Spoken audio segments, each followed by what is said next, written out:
Hey guys, what's up? It's iPhone here, and welcome to episode 12 of Warframe, the Ultimate Beginner's Guide. And today we're going to be talking about clans, how you can build your own dojo, how to join a clan, what you can get from clans, things like that there, as well as just a little bit of like progression tips and stuff like that there. So this is a dojo. After you join a clan or create a clan, as you guys seen in the last video, you're going to have to go ahead and craft a clan key or a clan dojo key, and that'll take 12 hours and a couple of little tiny resources that you'll need to invest into to get it building. Once you do that there, you'll be able to enter this dojo right here. Now, depending on the type of clan you join, if you're making your own clan, your dojo is basically just going to look like mine right now, very bland, nothing in it, apart from this trade post right here, but this is for demonstration purposes in a little second or two. To, basically teach you about how you can help your clan out, contribute to stuff and things like that there. So moving on a little bit, clans are super helpful because clans can give you really good weapons and really cool resources and things like that there, which can help you out in the game. And they can also give you what is known as dragon keys, which is what we're going to be looking for next up. I explained a little bit of that there in the last video as well, when we were building the working derelict capture key. Now, this is your clan's dojo. Probably already said that, but here we go. And this right here is a trade post, and this is what you're going to be using to interact with other players to trade prime items or mods for the in-game currency known as platinum. Now, before you can do that there, you have to be in a clan that has a trade post. Now, what you'll notice is, sure, I have this trade post sat down right here, but it's yellow. I can't actually do anything with it. And that's because it is an unfinished decoration. And what you need to do is you need to invest resources into this to get it building. So what you're going to do, first I'll show you how to place the decoration. Because like if you're a clan leader, you might as well know. Pause the game, go to decorations, press or place decoration, and then press 1. And then you can place whatever you like. So I'm also going to place this Ascension Altar right here, because this will also get us some really cool things as well if we have this here placed. I'm going to go ahead, we place it, and then you'll see that that also makes that there yellow. So now that we're in this decorator mode, anyone can enter the decorator mode, right? So you have to pause the game, go to decorations. If you are also a player who is joining the clan, you can use the decorator mode to then contribute to building these decorations. So if you go to place decoration, you can go hover over these decorations and then press contribute to decorations. So you press 2, and that will allow you to invest resources into it. So for example, I can donate 1k credits in here. I can donate 1k nanospores in here. I can donate 500 alloy plates, and then I'd obviously have to donate a forma as well to get it to start building, and then it would build over whatever period of time. I think it's either 24 hours to 3 days that these things can take. So you then press contribute, and then that's all your resources into that there. Now everyone who's in the dojo and is a part of that clan can see that has been contributed. Of course, the only way that you're able to see that a player specifically donated all that stuff is if you're the clan leader. You go to the clan tab under communications, you right click on their name, and you press view contributions. That's how you can monitor your players and see how much they're contributing and things like that there. So that's pretty cool. Now, you're probably wondering, Flynn, so saying I'm in a clan, how do I actually get these really cool weapons as well? And, what's the point in this trade post?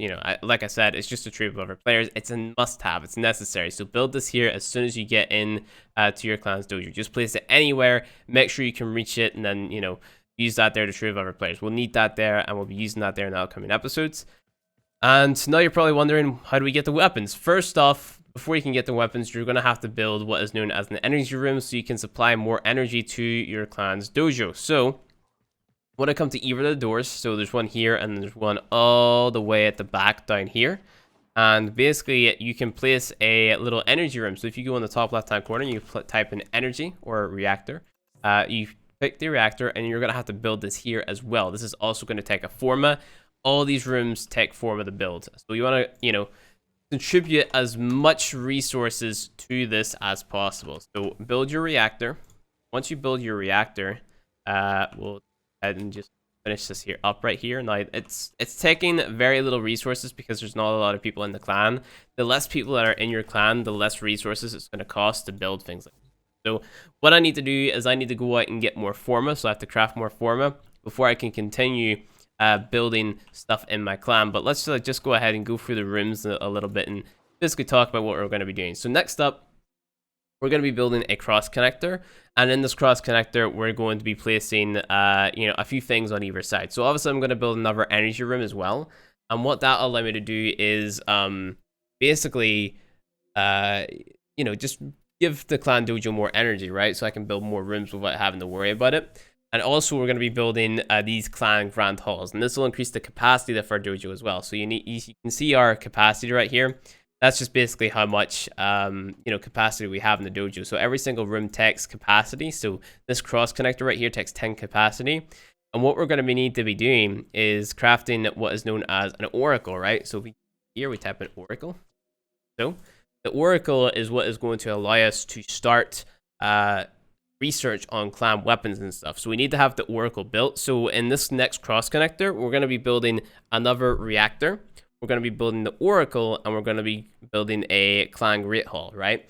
Now it'll up our capacity, it'll up our energy, and it'll give us the ability to then craft our energy rooms, right?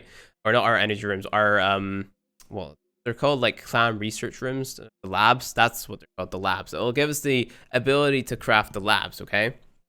So you can build any cross connector you like. So you have this here one, water garden, autumn water garden, blah blah blah blah. So anyone that just looks appealing to you, just go ahead and build it. Depending on the resources that you have as well, will determine which one you go for and stuff like that. There, just choose whatever looks cool to you. That's really it. Obviously, some will take more energy than others, so keep that in mind as well. Just choose. I honestly just go with the cheaper ones, the cheapest one, cheaper ones. Like this here one here. So this is what we'll be building. So that costs 750 credits, 650 salvage, 550 ferrite, 2000 nanospores, and a forma.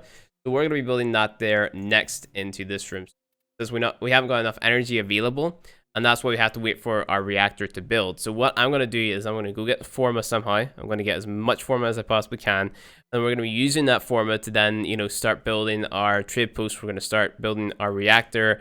The other thing that we place, you don't really have to build that there. You can leave that there until until you have your entire dojo built up, because you don't necessarily need it straight away. But that can be used to get endo whenever your clan reaches higher ranks. I believe you can get something like 45k endo from it. So that's just explaining the very basics of your dojo real quick. And these are the labs that we're going to be going for. So we have the bio lab here, which will allow us to craft infested weapons. We have the chemical lab here, which will allow us to craft the Grenero based weapons. Then we have our energy lab, which will allow us to craft corpus weapons. And we also have the Oricon lab, which will allow us to get our dragon keys, which we need. So the Oricon lab will be next. And then we also have our Tenno lab, which is here, and that will allow us to craft Tenno weapons and or warframes like Vault or Banshee or Deja or Wukong. They're all found in that dojo right there, or that lab. So that's what we're going to be doing once we have the forma set aside to do so. So what you really need to be doing, go out of your way to get as many forma blueprints as possible, right? I gave you guys a number. I said go ahead and get 15.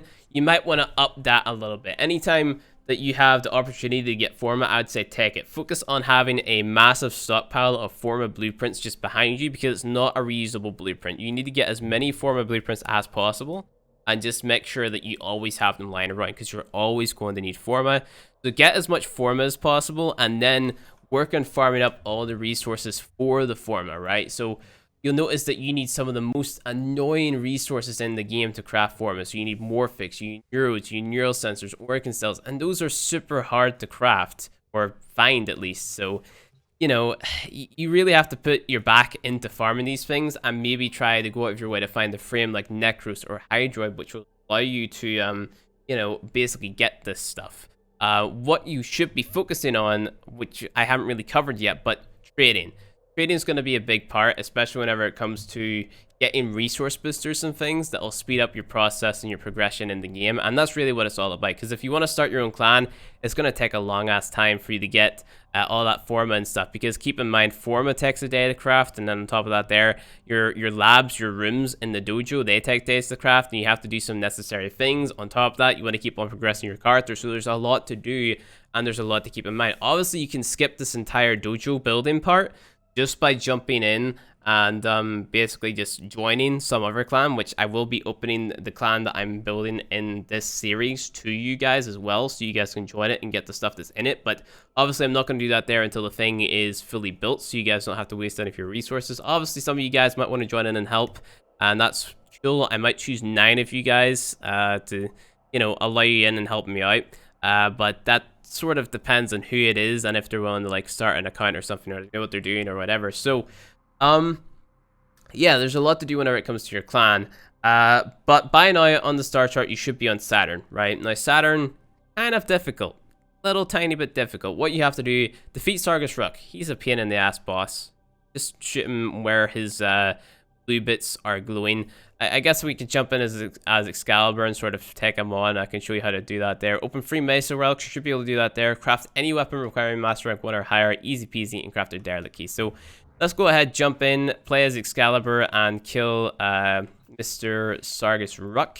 Like, he's a pretty easy boss, I would say. All you have to do is bring your Redeemer, bring your Heck, and it should be good to go. I don't have any specific builds or anything for either of these because, you know, I've just kind of been doing whatever.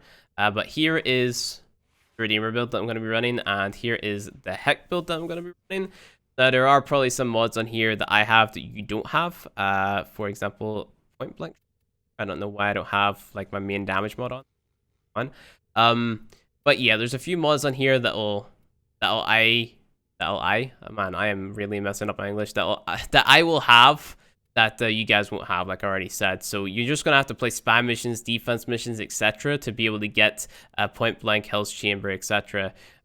Just to make these builds great, right? Like there's no specific place. I will be working on a mods list and a sort of asset sheet that I can post in the description of all these videos, which will sort of like tell you what you can do at each and every single planet. So sort of like a written guide that I'll also be posting, but that'll probably be done probably later on in the series. So, you know, that won't be for another little while yet. So let's go ahead. We jump in, kill Mr. Sargus Ruk over here. He's a tedious boss, and the reason I say he's a tedious boss is because of the knockbacks and stuff and the levels of the enemies and things like that there. Because keep in mind, the guys in this level, they have armor. And armor will really, you know, hit your damage in a place where it does not want to be hit. And yeah, that's why you bring the Heck with you, because the Heck is high on puncture damage, so it basically still one-shots them, right? So just focus on leveling up your mods, focus on, you know, just doing all that cool stuff. You should be, like, basically playing this like a pro now, really, at least in my opinion. You know, keeping your crosshairs level with where the enemies are going to run into, just so you can blast them away as soon as possible, like so. And then, you know, easy peasy. Should have the parkour sort of mastered. If not, it doesn't matter too much, but you should understand what I'm doing now is kind of what I'm trying to say here. So I have my Heck, I've got my elemental damage on. I explained elemental damage and stuff in episode 5. It was a longer video, and it kind of took you know, take a while. There's more of the sort of simple stuff is near the end of that video. I felt the need to sort of explain the more complicated stuff near the start.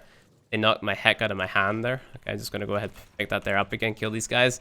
You will take a lot of damage, and the reason that you're going to take a lot of damage is because of, you know, you don't have vitality, you don't have the armor to back yourself up, or you don't have a high level of vitality, so you'll die, and that's okay, because you have 4 revives, and every time that you revive, you get your energy back, you get your health back, you get your shield back, you have a little time of invulnerability, things like that there. Totally fine. No, it's fine. It's okay to die. Everybody hurts sometimes. It's totally fine. That's really all I have to say. So let's go ahead and kill this guy.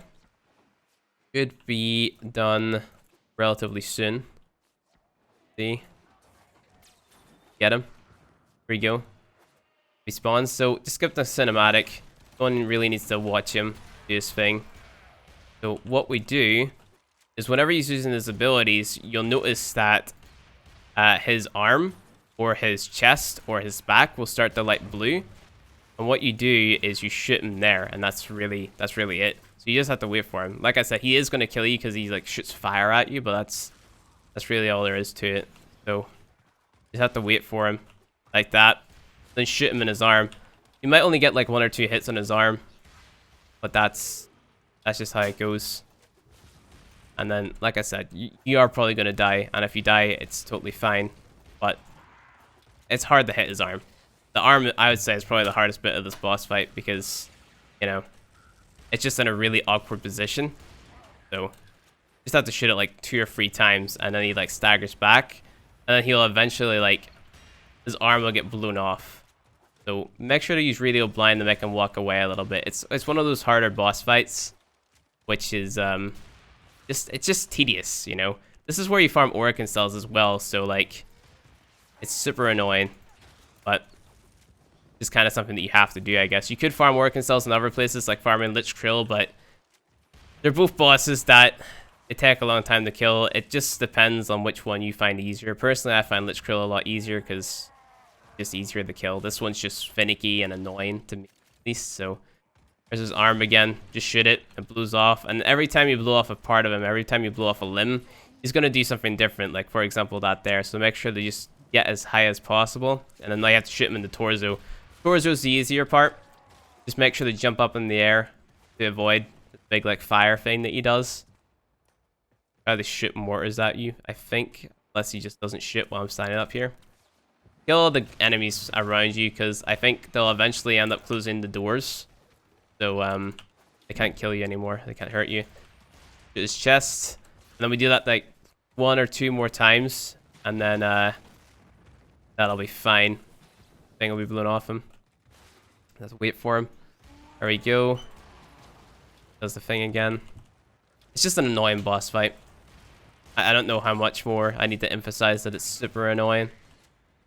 Gotta wait. There we go. And now it's his back. So once you blow up the front, it goes onto his back. And this is where it gets super annoying because he basically does this ability that follows you around and damages you regardless. This is where you're gonna die because I'm probably gonna die here.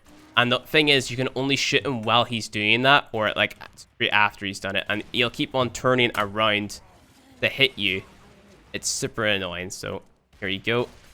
Okay, now you just have to wait for him 1 or 2 more times.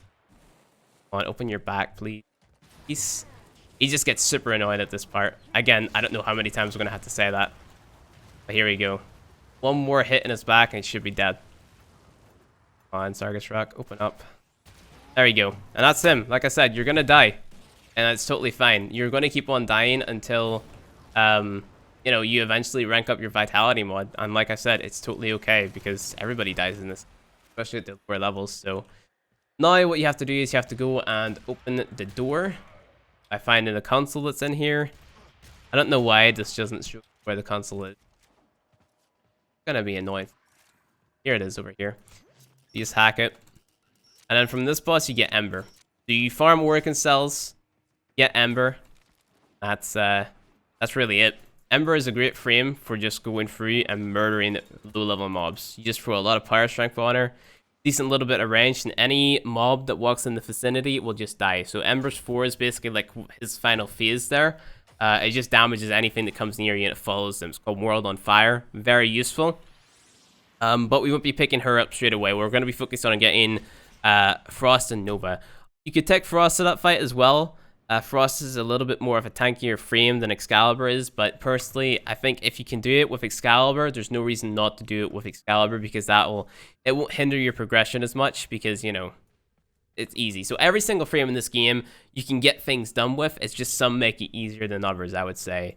So yeah, I take Excalibur. I do have the Frost Warframe build, as you guys know. I'm just in the process of leveling him. And I use the Heck, the Scammer Core. I'm going to be selling that. And then, actually, I'll sell that there. Equipment, go to inventory. Weapons, go to Scammer Core. And then go ahead and sell it. And then I'll be doing the same with the Heat Sword. And what was the other melee weapon that I have? I have the Heat Sword and I have the Chronos. I'll be selling those as well. Once those hit level 30 as well to open up some slots. You'll also notice that I have a decent amount of frames building here. Ignore the Loki, but you should have Ember, Mag, Nyx, and Nova just kind of sitting in your inventory. Rhino and Valkyr and Trinity just kind of sitting there ready for you to claim. After you defeat Sargus Ruk, that's when you have Ember. But Mag, Nova, Nyx, Rhino, Trinity, Valkyr, you should all have those in at least the process of building. So then whenever you feel like you want to claim them, you can go ahead and claim them. The order that I'm going to be doing this in is I'm going for Excalibur, and then Frost, and then Nova, and then Loki, and then after that point, you can do whatever you want. I might also go for Necros straight after Loki as well, because Necros is one of those frames that you need for making farming resources a lot easier, and we'll talk about him a little bit later on. But that's going to be it for this episode of the Beginner Guys, guys. Next episode, we'll be talking about Uranus. This is one of the more annoying planets, at least in my opinion, because it merges Arcwing and it merges, it merges that other thing together as well. The cache finding is super annoying. It's just one of those more annoying planets, and also the boss is tedious as well. I mean, farming the boss for the frame on this planet is tedious. I mean, not the actual boss itself. The boss itself you can kill with Frost super easy. It's just kind of one of those longer phase bosses. And then the farming for the frame Equinox, there's like fucking 11 parts to it. I don't know how many parts off the top of my head, but there's a lot of parts to Equinox. So the grind really does get real here. But I think in the next episode we'll also be covering, instead of just the Uranus planet, we'll be covering the Corrupted Vault as well, because I should have realistically covered that in this video, but I feel like that sort of topic deserves an episode on its own, so that's what we'll be covering in the next video, and if not, then the video after. But I feel like it should be in the next video, because if you just go ahead and you join a clan now, then you'll be able to do what I show in the next video. So you have to be in a clan before you can do what I'm going to show in the next video, if that makes any sense. So yeah, thank you guys for watching this video. If you liked it, hit that like button below. You want to see more Warframe content from me, hit subscribe, and I'll see you guys in the next video. Don't forget to check out the giveaway in the description. And yeah, thanks for watching. I'll see you guys next time.